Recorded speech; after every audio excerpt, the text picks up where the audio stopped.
आसान मुझे कैसे हैं सब लोग, ऑफ सब ठीक होंगे। आज हम 10th क्लास की फिजिक्स चैप्टर 14 का टॉपिक देखेंगे, image formation by thin lenses. अच्छा, थिन लेंसेज के बारे में हमने पढ़ा था, हमारे पास क्या होते हैं। हमारे पास हमने कहा था ये ना बेसिकली इस तरह से ना ट्रांसपेरेंट से लेंसेज होते हैं, और लेंसेज को ना हम दो तरह से मतलब शो कर रहे होते हैं। एक हमारे पास होता है बच्चे कन्वेक्स लेंस, और एक होता है कनकेव लेंस। कन्वेक्स लेंस होता है जिसके जो फेसेस होते हैं, जो कह ले सरफेस होती है वो बाहर की तरफ होती है। कनकेव लेंस होता है बच्चे जिसमें अंदर की तरफ बेंड हुई होती है। ठीक है, ये दो तरह के हम लोग लेंसेज लेते हैं। लाइक यहाँ पे दिखाया हुआ है कि अगर उसकी सरफेस जो है ना वो अपर डायरेक्शन में थोड़ी सी उभरी हुई होगी वो हमारे पास कन्वेक्स होगा, और अगर थोड़ी सी अंदर की तरफ होगी तो वो हमारे पास क्या होगा, वो कनकेव लेंस होगा। तो इसको यहाँ से क्लियरली माइंड में जब हम लोग उसको डायग्राम ड्रॉ करते हैं तो इस तरह से इसको शो करते हैं। ठीक है, अगर बाहर की तरफ उसके फेसेस हैं, सरफेसेस हैं, तो वो हमारे पास कन्वेक्स होगा, और हमारे पास अगर अंदर की तरफ है तो वो कनकेव लेंस होते हैं। तो इस तरह के हमारे पास थिन लेंसेज के बारे में हमने पढ़ा था। कहते हैं अनलाइक मिरर, मिरर में हमारे पास इमेज कैसे बनता है। Image unlike mirror which form image through reflection, इसमें टोटली रिफ्लेक्शन के जरिए जो है ना इमेज बन रहा होता है। मिरर्स में हमारे पास अगर कोई फॉर एग्जाम्पल ही हमने शीशे में अगर कोई इमेज देखना है तो आपके पास ये एक ऑब्जेक्ट है, जब आप देख रहे होते हैं ना शीशे में, तो हमारे पास जो लाइट आ रही होती है इस ऑब्जेक्ट से होती हुई, बच्चे वो सारी की सारी लाइट इस प्लेन मिरर से रिफ्लेक्ट होके आपके आंख तक आती है। रिफ्लेक्ट का मतलब है यहाँ से आके टकरा के वापस जाएगी, उसकी वजह से वो जो रिफ्लेक्टेड लाइट है हमें शीशे के अंदर एक इमेज बनता हुआ नजर आ रहा होता है उस ऑब्जेक्ट का। तो ये जो इमेज बन रहा होता है ये बेसिकली रिफ्लेक्टेड लाइट के, मतलब जितनी लाइट आ रही होती है वो रिफ्लेक्ट होकर टकरा के वापस आपकी आंख तक जा रही होती है। तो कहते हैं मिरर में हमारे पास जो इमेज बन रहा होता है वो टोटली रिफ्लेक्शन के जरिए आ रहा होता है। ठीक है, जो लेकिन लेंसेज में जो इमेज बनेगा वो थ्रू रिफ्रैक्शन होगा। रिफ्रैक्शन का मतलब होता है थोड़े बेंडिंग होना, अपना रास्ता बदल लेना। ठीक है, मतलब थोड़ा बेंड हो जाएगी। किस तरह से वो आगे देखेंगे। दिस प्रोसीजर या process can be understood by the रे डायग्राम, उसको रे डायग्राम यहाँ पे देखेंगे। Rules for the image formation, image कैसे फॉर्म होगा, हम लोग यहाँ पे एग्जाम्पल किसकी लेंगे, कन्वेक्स लेंस की। कन्वेक्स लेंस मैंने आपको कहा था उस लेंस को बोलेंगे जिसमें हमारे पास क्या होती है, आउटर लेयर जो होती है ना वो हमारे पास जो सर्फेस होती है वो बाहर की तरफ होती है। ठीक है, तो यहाँ पे जैसे बुक में दिखाया भी हुआ है कि हमने इस तरह का एक कन्वेक्स लेंस लिया हुआ। कहते हैं इसमें रूल्स देखेंगे कि किस तरह से इमेज फॉर्म होता है। तो ये तीन बेसिक प्रिंसिपल रूल्स हैं जिनके जरिए हम लोग इमेज फॉर्मेशन देखेंगे। सबसे पहले तो कहता है a ray parallel to the principal axis. अच्छा, यहाँ पे ना कुछ वर्ड्स हैं जैसे प्रिंसिपल एक्सिस है, फोकल पॉइंट है, ये प्रीवियस टॉपिक में हमने स्टार्ट में चैप्टर के ना ये जो जब हमने टॉपिक पढ़ा था थिन लेंसेज वहां पे ये कुछ हम लोगों ने टर्मिनोलॉजीज पढ़ी थी, जिसमें प्रिंसिपल एक्सिस पढ़ा था हमने, फोकल पॉइंट पढ़ा था। तो ये बेसिकली वही वर्ड्स इस्तेमाल हो रहे हैं। ठीक है, तो ये प्रीवियस लेक्चर को लास्ट में रेफर कर लीजिएगा। तो कहता है हमारे पास a ray parallel to the principal axis. Principal axis basically कहते हैं किसको, बच्चे अगर ये लेंस है ना इसके सेंटर से जो एक इमेजिनरी लाइन गुजर रही होगी ना उसको प्रिंसिपल एक्सिस कहते हैं। कि लेंस के सेंटर से जो हम लाइन कंसीडर करते हैं जो गुजरेगी वो क्या होगी, उसकी प्रिंसिपल एक्सिस होगा। A ray parallel to the principal axis passes through the focal point after refraction from the lens। वो लेंस से रिफ्लेक्शन होने के बाद रे वन उसको कहा जाता है। लाइक ना पहले तो वर्ड हम बात करते हैं प्रिंसिपल एक्सिस किसको बोलते हैं और हमारे पास फोकल पॉइंट किसको बोलते हैं। अगर नॉर्मल सिचुएशन में बात की जाए तो हमारे पास ना इन दोनों में डिफरेंस है। अगर ये हमारे पास कहीं ये लेंस है, इस लेंस के सेंटर से जो लाइन गुजर रही होती है उसको तो प्रिंसिपल एक्सिस बोलते हैं। ठीक है, अगर कहीं बहुत दूर से लाइट्स आ रही हैं, रोशनी आ रही है, तो वो जिस पॉइंट पे सारी की सारी रोशनी हमें कन्वर्ज होती हुई नजर आएगी, कन्वर्ज होगी, उसको फोकल पॉइंट बोलते हैं। तो याद रखिएगा कहीं बहुत दूर से लाइट आ रही है तो वो जो सारी की सारी रेज जिस पॉइंट पे मिलेंगी, कन्वर्ज होंगी, वहां पे हम उस पॉइंट को बोलते हैं फोकल पॉइंट। और इस लेंस के जो सेंटर से लाइन गुजर रही होती है उसको बच्चे प्रिंसिपल एक्सिस बोलते हैं। तो कहते हैं हम लोग यहाँ पे देखेंगे कि अगर कोई लाइट जो है हमारे पास ये रे आ रही थी जो पैरेलल थी किसके, प्रिंसिपल एक्सिस के। प्रिंसिपल एक्सिस पैरेलल का मतलब होता है जिस डायरेक्शन में जा रहा है उसी डायरेक्शन में दूसरी रे भी जा रही हो। ठीक है, तो ये हमारे पास रे क्या होगी, इस प्रिंसिपल एक्सिस के पैरेलल रे होगी। कहते हैं ये प्रिंसिपल एक्सिस था, इसके हमने यहाँ पे एक ऑब्जेक्ट लिया, यहाँ से एक लाइट की रे आई जो पैरेलल चल रही है किसके, प्रिंसिपल एक्सिस के। जब इसके लेंस के साथ जाएगी तो बच्चे यहाँ से रिफ्रैक्ट होगी, मतलब ये पहले जाना तो इसको सीधा चाहिए था लेकिन ये सीधा नहीं जाएगी बल्कि बेंड हो जाती है। तो ये रिफ्रैक्ट हो जाती है और उस लेंस के फोकल पॉइंट में से गुजर रही है। फोकल पॉइंट मैंने ऑलरेडी आपको बता दिया कि अगर कहीं बहुत दूर से रोशनी आ रही होती है तो जो सारी रोशनी एक पॉइंट पे मिलेगी, जहां पे मिलेंगी उसको फोकल पॉइंट बोलते हैं। तो ये क्या होगी, एक फोकल पॉइंट में से गुजरेगी। तो वो यहाँ पे इसी चीज को कह रहा है कि एक रे आ रही है, ठीक है, जब वो प्रिंसिपल एक्सिस के पैरेलल चलती हुई आ रही है, वो फोकल पॉइंट में से गुजरी है आफ्टर रिफ्रैक्शन, मतलब यहाँ से वो सीधी नहीं जाएगी बल्कि रिफ्रैक्ट होगी, फिर इस फोकल पॉइंट में से गुजरेगी। इस रे को हम नाम दिया है रे वन का। अब दूसरी रे क्या, अरे passing through the optical centre, मतलब यहाँ पे तो ये सीधी जा रही थी ना, उसके पैरेलल जा रही थी प्रिंसिपल एक्सिस के। कहते हैं दूसरी हमने रे ली है जो इसके ऑप्टिकल सेंटर, मतलब इस लेंस के सेंटर में से गुजर रही है, तो वो बेंड नहीं होगी बल्कि वो सीधी यहाँ से पास ऑन कर जाएगी, ठीक है। कंटिन्यू स्ट्रेट विदाउट बेंडिंग, वो बेंडिंग नहीं होगी। तो दूसरी रे जो हमारे पास बच्चे उसके लेंस के सेंटर में से गुजरती है, वो हमारे पास बेंड नहीं होती बल्कि वो सीधी गुजर जाती है। तीसरी रे, a ray passing through the focal point after refraction from the lens become parallel to the x axis। कहते हैं फॉर एग्जांपल जो तीसरी रे आ रही थी जो इस फोकल पॉइंट के पास से गुजरी थी। अच्छा, फोकल पॉइंट हम लोग कैसे लेते हैं, हमने फोकल पॉइंट कंसीडर किया था कि जहाँ पे सारी की सारी रेज, मतलब अगर इन्फिनिटी से हमारे पास लाइट आ रही है तो दूसरी साइड पे जहाँ पे वो सारी की सारी लाइट कन्वर्ज होगी ना, वो हमारे पास फोकल पॉइंट होगा। इस सेंटर से जितना ये पॉइंट होगा, डिस्टेंस होगा, उतना ही उसी सेंटर के दूसरी साइड पे भी हम फोकल पॉइंट ढूंढ सकते हैं उसी डिस्टेंस के ऊपर। जितना डिस्टेंस ये है, अगर यहाँ पे फोकल पॉइंट है तो उतने ही डिस्टेंस के ऊपर इस साइड पे भी फोकल पॉइंट होगा।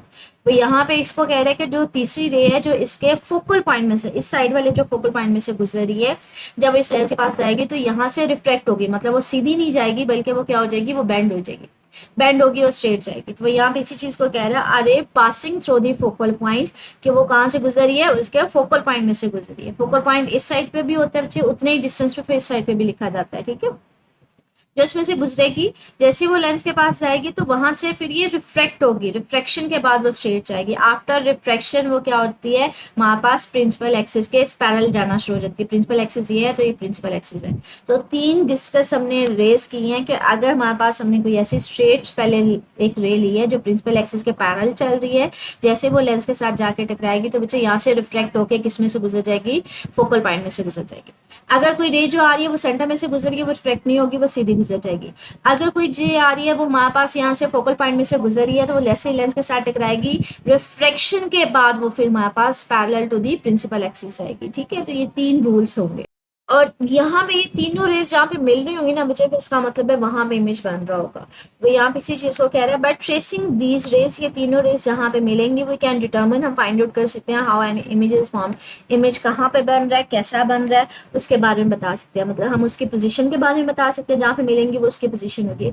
तो यहाँ से लेके यहाँ तक उसकी जो होगा हमारे पास साइज, वो उसका साइज होगा। And nature of the image, nature के बारे में बता सकते हैं कि वो रियल होगा, इन्वर्टेड। यहाँ पे देखिए इन्वर्टेड है, मतलब ये ऊपर की तरफ था इमेज ऑब्जेक्ट और यहाँ पे इमेज उसका क्या बन रहा है, उल्टा बन रहा है, ठीक है। तो नेचर ऑफ इमेज के बारे में बता सकते हैं। Where the object is placed in relation to the lens, जब हमने ऑब्जेक्ट रखा उसके हिसाब से हम बता सकते हैं इमेज कहाँ पे आया, उसका साइज कितना है और किस किस्म का बने। These principles are important in devices like camera. कहते हैं ये जो हमारे पास प्रिंसिपल हैं, तीन रूल्स हमने डिस्कस किए हैं, ये हर तरह के डिवाइस में हम इसको यूज कर सकते हैं। जैसे कैमरा वगैरह में वहाँ पे भी हम लेंस इस्तेमाल करते हैं। मैग्नीफाइंग ग्लास, मैग्नीफाइंग का मतलब होता है किसी चीज को बड़ा करके देखने वाला, वहाँ पे भी हम लेंसेज को इस्तेमाल करते हैं। माइक्रोस्कोप्स वगैरह में भी, माइक्रोस्कोप भी बेसिकली क्या होता है, छोटी चीज को बड़ा करके दिखा रहे होते हैं, वहाँ पे भी इसको इस्तेमाल कर सकते हैं। या आई ग्लासेस, अक्सर आपने देखा होगा लोगों की जब नजर कमजोर हो जाती है वहाँ पे भी इसको देखा जाता है, या उनको दूर की चीज नजर नहीं आ रही होती, ठीक है। ये image information by the convex lens, हमारे पास यहाँ पे कन्वेक्स लेंस के बारे में बताया हुआ है कि कब हम लोग किसी चीज को बड़ा करके देख सकते हैं, कब हमारे पास कोई चीज है उसको क्लियर देख सकते हैं, उसके बारे में सारा कुछ है, ठीक है। ये तो जनरल हमने बात कर दी थी ना कि हमारे पास अगर यहाँ पे ऑब्जेक्ट कहीं पड़ा हुआ है, ठीक है, अगर मैं ऑब्जेक्ट की जगह आगे पीछे कर देती हूँ, यहाँ पे रखूंगी तो इमेज किसी और तरह का बनेगा, यहाँ पे रख दूंगी तो कोई किसी और का बनेगा। अगर यहाँ पे कहीं इन्फिनिटी पे ऑब्जेक्ट पड़ा होगा तो इमेज किसी और तरह का बनेगा। तो यहाँ पे ये बता रहा है कि जो हमारे पास इमेज का साइज, पोजीशन, ये सारा कुछ डिफरेंट होगा, डिपेंड करता है कि ऑब्जेक्ट कहाँ पे प्लेस किया हुआ है, ठीक है। तो यहाँ पे ये डिफरेंट सिचुएशंस प्लेस की हुई है। मतलब हमारे पास अगर इनको शो भी करवाऊँ मैं आपके पास, तो यहाँ पे कहते हैं अगर ऑब्जेक्ट इन्फिनिटी पे पड़ा हुआ है तो हमारे पास जो इमेज बनेगा वो फोकल पॉइंट पे दूसरी साइड पे बनेगा और बहुत छोटा साइज, डिमिनिश्ड होगा और रियल होगा और इन्वर्टेड, इन्वर्टेड का मतलब होता है उल्टा बनेगा।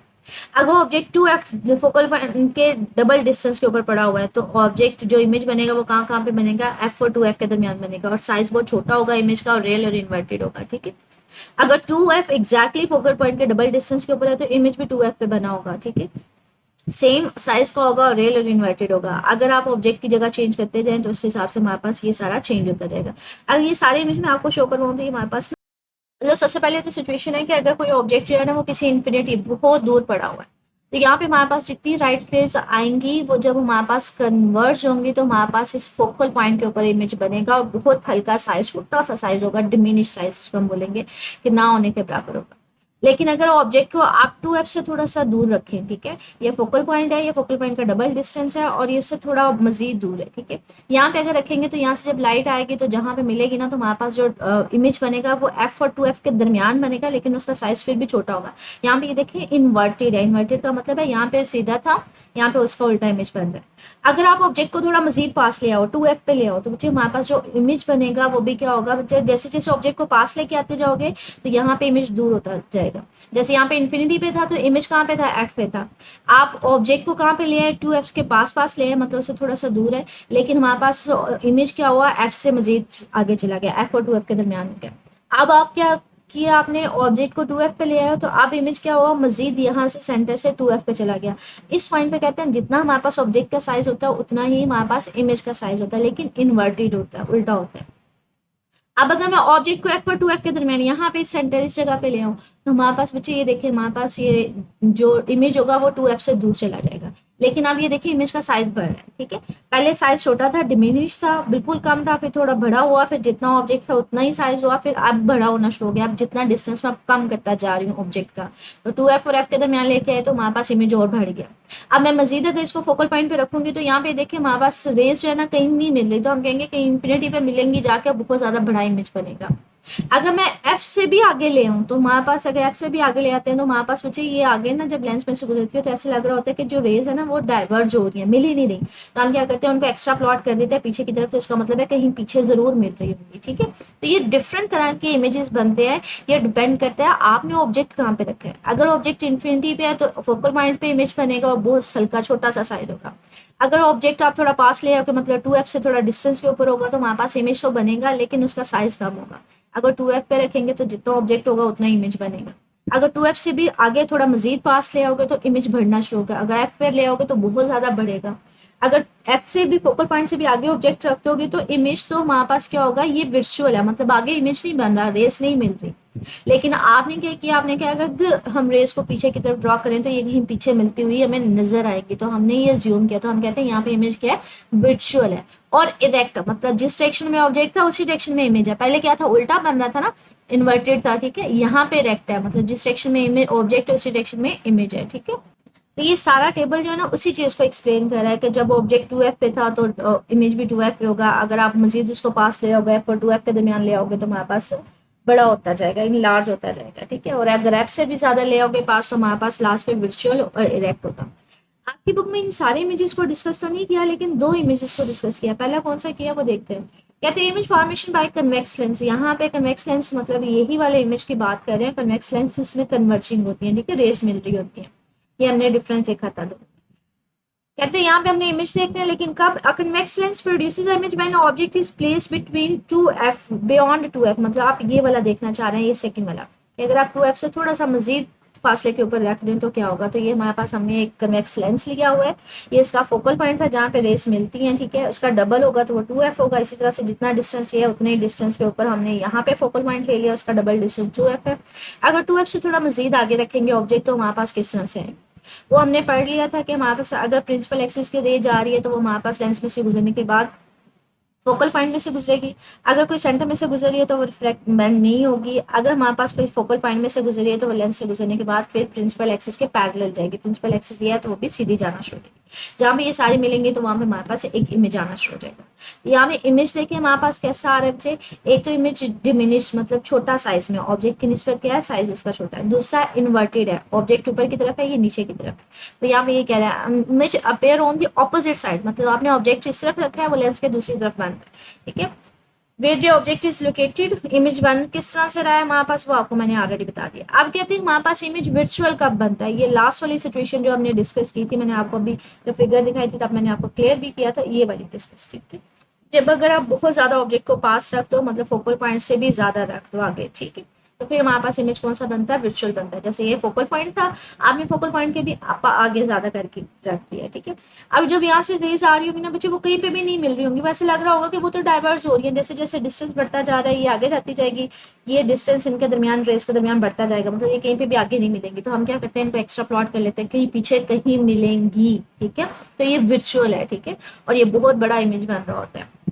तो यहाँ पे ये कह रहा है for convex lens to produce a magnified visual image the object should be placed within the focal length के अंदर अंदर, मतलब उससे कम डिस्टेंस के ऊपर रखना है। In this arrangement the image appear मतलब लग रहा होता है ऑन द सेम साइड, मतलब उसी साइड पे बनेगा और अपराइट होगा, मतलब अगर ऑब्जेक्ट ऊपर की तरफ तो ये भी ऊपर की तरफ होगा, लार्जर इन साइज होगा and can not be projected on screen, मतलब इसको स्क्रीन पे नहीं देखा जा सकता। वो मैंने आपको कहा हम बढ़ाएंगे तो फ्यूचर में हो सकता है वो पीछे कहीं मिले, ठीक है, कहीं मिले, तो विजुअल है, हम अजम्पशन कर रहे हैं, तो ये स्क्रीन पे नहीं देखा जा सकता।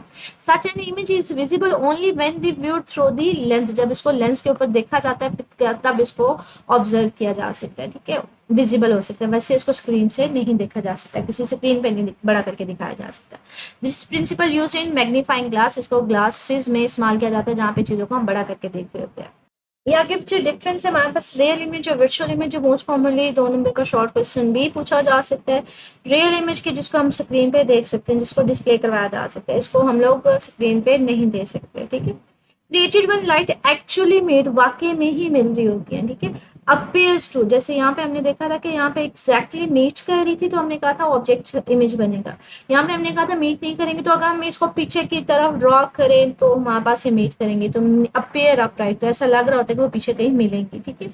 रिजल्ट एक्चुअली रेस इंटरसेक्टिंग, वो एक्चुअली इंटरसेक्ट कर रहे होते हैं, यहाँ पे हमारे पास क्या होता है, वो ऐसा लग रहा होता है कि कहीं इंटरसेक्ट करेंगे लेकिन वो कन्वर्ज नहीं हो रही होती, नहीं मिल नहीं रही होती, लेकिन हमें लग रहा होता है कि कहीं मिलेंगी जाके, ठीक है, पीछे अगर उसको ड्रॉ करें। Can be display on the screen, वही अगेन है कि वो डिस्प्ले किया जा सकता है, लेकिन ये होता है कि हमारी इमेजिनरी एक्सटेंशन होती है कि पीछे अगर इसको एक्सटेंड करवाएं रेस को तो हमारे पास कहीं पीछे मिलेंगी, तो इमेजिनरी एक्सटेंशन होती है, इसलिए इसको नहीं देखा जा सकता, ठीक है। ये लहदा से बच्चे आगे शॉर्ट क्वेश्चन या 2 नंबर का एमसीक्यू पूछा जा सकता है, शॉर्ट क्वेश्चन यूजुअली है, ठीक है। एमसीक्यू मुझे ये फार्मूला एमसीक्यू में पूछा जा सकता है, ठीक है। तो हमारे पास लीनियर मैग्निफिकेशन, मैग्निफिकेशन का मतलब होता है कितना बड़ा करके दिखा रही है, मैग्नीफाई कितना किया जा रहा है, ठीक है। कहते हैं linear magnification is the ratio of the height of the image to the height of the object, के अगर आप देखना चाह रहे हैं उस ऑब्जेक्ट में लेंस ने कितना बड़ा करके दिखाया, तो आप क्या करें, ये जितनी हमारे पास इमेज की हाइट आ रही है ना उसको डिवाइड कर दो ऑब्जेक्ट की हाइट के साथ, तो ये उसकी लीनियर मैग्निफिकेशन हो जाएगी। तो इमेज की हाइट डिवाइडेड बाय ऑब्जेक्ट की हाइट, तो इमेज की हाइट को आई से लिखा जाता है, आई से इमेज है और ऑब्जेक्ट मतलब ओ से, ठीक है। तो आपने अगर लीनियर मैग्निफिकेशन कैलकुलेट करनी है तो कैसे करेंगे, पहले तो आपको हाइट मालूम करनी पड़ेगी, इसको कैलकुलेट करें इमेज के, फिर आप ऑब्जेक्ट की मालूम करें, फिर इसको डिवाइड करते हैं, ठीक है। तो ये 2 नंबर का शॉर्ट क्वेश्चन आ सकता है, लीनियर मैग्निफिकेशन की डेफिनेशन लिखें, उसका फार्मूला लिखें। आगे हमारे पास ये एमसीक्यू में आ सकता है लीनियर मैग्निफिकेशन का फार्मूला क्या होता है, ठीक है। ऊपर वाला जो क्वेश्चन है वो हमारे पास लॉन्ग क्वेश्चन में है, हमारे पास किस तरह के image formation by thin lenses, बच्चे हमारे पास बेसिक रूल्स कौन से होते हैं, ये हमारे पास इमेज फॉर्मेशन का ये लॉन्ग क्वेश्चन में पूछा जा सकता है, ठीक है। आगे हमारे पास ये आ सकता है, ये वाले जो है ये याद कर लीजिएगा क्योंकि ये हमारे पास पूछा जा सकता है। अगर ऑब्जेक्ट 2F पे होगा तो हमारे पास किस तरह का इमेज कहाँ पे बनेगा, किस तरह का बनेगा, ठीक है। सेम साइज का होगा, रियल इन्वर्टेड होगा। अगर ऑब्जेक्ट फोकल लेंथ पे रख दें तो किस तरह से ऑब्जेक्ट जो है इमेज कहाँ पे बनेगा और कैसा बनेगा, तो ये सारा आपने याद करना है। शॉर्ट क्वेश्चन में चाहिए हमारे पास, ये लॉन्ग क्वेश्चन में ये भी बन सकता है कि हमारे पास ऑब्जेक्ट जो है किस तरह डिटेल में कि विजुअल इमेज कब हम ले सकते हैं, और हमारे पास शॉर्ट क्वेश्चन है difference between real and visual image, तो ये पूरा ही टॉपिक इंपॉर्टेंट है, ठीक है। जैसे ये शॉर्ट क्वेश्चन है हमारे पास, describe briefly how a convex lens form a real or विजुअल इमेज, के कब वो कैसे रियल और विजुअल इमेज बनाता है। तो ये हमने 2 पॉइंट्स पढ़े थे ना, एक ये वाला पढ़ा था formation of real image by converging lens या कन्वेक्स लेंस, उसमें ये आएंगे और साथ में ये डायग्राम आएगी, ठीक है। और दूसरा ये वाला हमने पढ़ा था by visual image by converging lens या कन्वेक्स लेंस, तो इसके लिए हमने ये वाला पढ़ा था और साथ में ये वाली डायग्राम देखी थी, ठीक है। तो ये बेसिकली 2 आपसे पूछे हुए हैं। इसी तरह से शॉर्ट क्वेश्चन बन सकता है रियल इमेज और वर्चुअल इमेज में डिफरेंस लिखें, आपसे शॉर्ट क्वेश्चन पूछ सकते हैं लीनियर मैग्निफिकेशन की तारीफ लिखें। बच्चे की एमसीक्यूज में बन सकते हैं कि अगर ऑब्जेक्ट जो है फोकल लेंथ पे होगा तो किस तरह का इमेज बनेगा, अगर ऑब्जेक्ट 2F पे होगा तो किस तरह का बनेगा, ठीक है। ये रूल्स आपके पास लॉन्ग क्वेश्चन में बन सकते हैं। तो मजीद कुछ पूछना हो कमेंट सेक्शन पूछ लीजिएगा। ओके, अल्लाह हाफिज़।